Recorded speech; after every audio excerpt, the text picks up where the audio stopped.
Then we heard some more noises. Welcome to Watch Mojo. And today, we're counting down our picks for the most incredible times normal, everyday people became heroes as they risked themselves to fight against terrible evil, saving lives in the process. I want to express my deepest gratitude to all the people who have supported me throughout this ordeal. Number 10. Tamar Boggs and Chris Garcia. In 2013, Jocelyn Rojas was playing at her home in Lancaster, Pennsylvania when she suddenly vanished. It's something you don't wish on anybody, and horrible thoughts flashed through my mind. The community and the police quickly began searching for her, including teenagers Boggs and Garcia. The duo then spotted Rojas in a car driven by an unknown adult. While on their bikes, Boggs and Garcia chased after them. If he wasn't going to stop, I was probably going to jump on the car. Around 15 minutes later, seeing no option, the driver pulled over and let Rojas out before speeding away as Boggs and Garcia looked after her and reunited the child with their family. The culprit, 73-year-old Harold Herr, who has a history of similar incidents, later pleaded guilty to his crimes and was sentenced to 50 to 100 years in jail. He's our hero. I mean, there's no words to say. I'm so grateful. Number 9.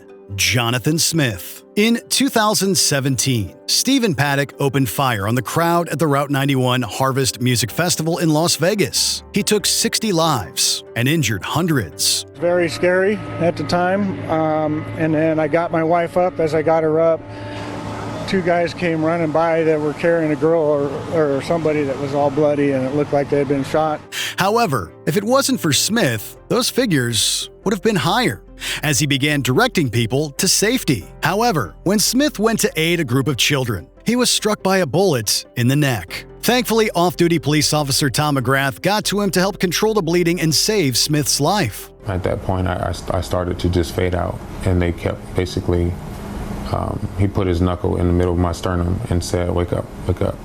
Stay with me." It's believed Smith saved around 30 people. Another hero of the tragedy was Marine veteran Taylor Winston. After stealing a nearby truck, he collected over 24 injured victims and drove them to the hospital before ambulances arrived at the scene. There was just too many. Number 8. Lisa McVey.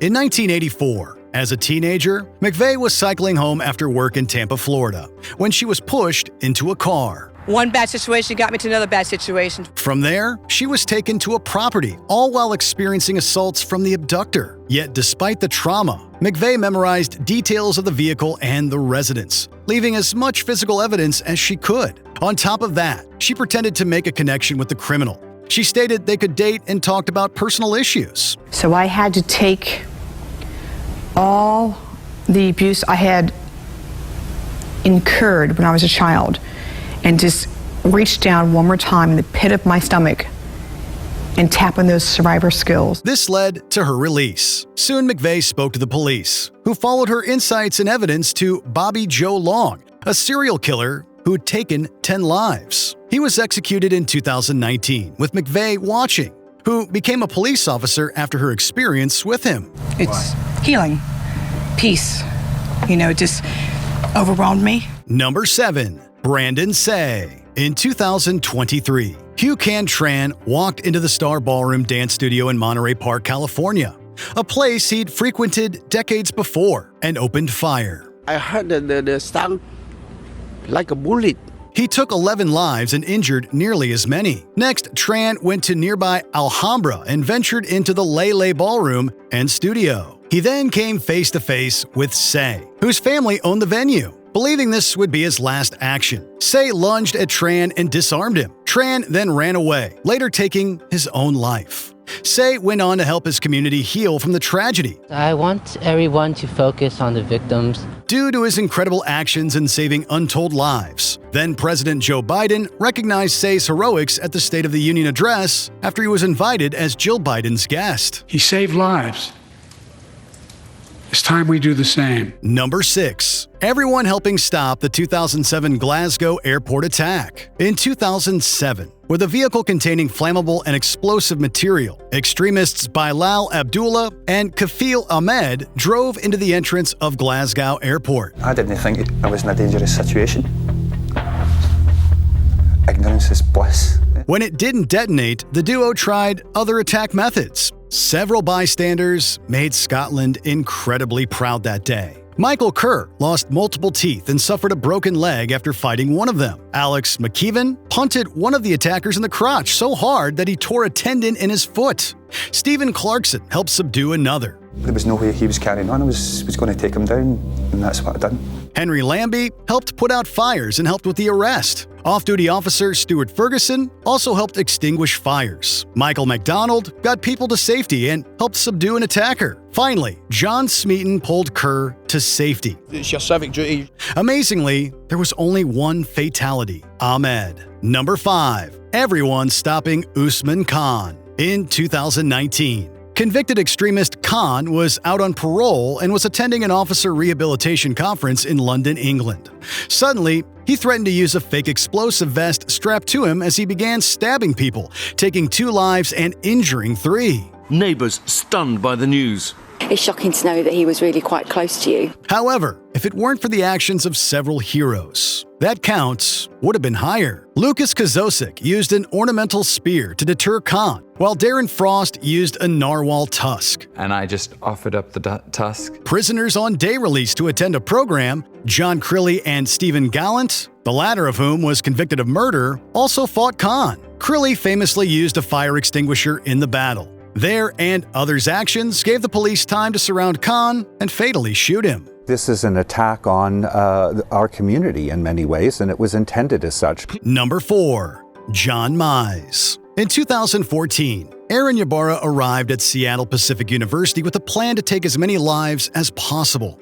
He walked inside a building and opened fire, taking 1 life and injuring 2. We just went to the corner and hid because we didn't know where it was. But as Ybarra reloaded, Meis reacted. Volunteering as a building monitor while being a student, he pepper sprayed Ybarra and jumped on him to take his firearm away. This sparked others nearby to help and disarm the killer until the police arrived to arrest him. I called 911 and then heard another shot inside the building and looked down from my office and saw one of my students sitting on top of somebody in a big pile of shell casings. If Meis hadn't acted, many more lives would have been lost. I owe him a beer. A lot more people would be not here if he hadn't done that. To show appreciation for his heroics, people raised money for Meis for his wedding, and he was later awarded by the Carnegie Heroes Fund Commission. In 2017, Ybarra was sentenced to 112 years in jail. Number 3. Thomas James, Richard Fierro, and Dre Norman. In 2022, Anderson Lee Aldrich, armed with weapons and far-right beliefs, entered the LGBTQIA+ bar, Club Q, in Colorado Springs, Colorado. He quickly opened fire, taking 5 lives and injuring many more. Something in my head said, get down, just get down. James, a Navy officer, rushed and fought Aldrich. However, he was severely shot, yet he kept fighting. Fierro, an Army veteran, joined the fight, helping to disarm the killer and get him to the ground. What I think is important is that lawmakers, legislation, just Americans, they need to come together and figure out what it is we want to do to protect ourselves. Norman, a transgender woman, was also involved as she stamped on Aldrich's head to keep him subdued. Their work saved countless lives and got Aldrich arrested.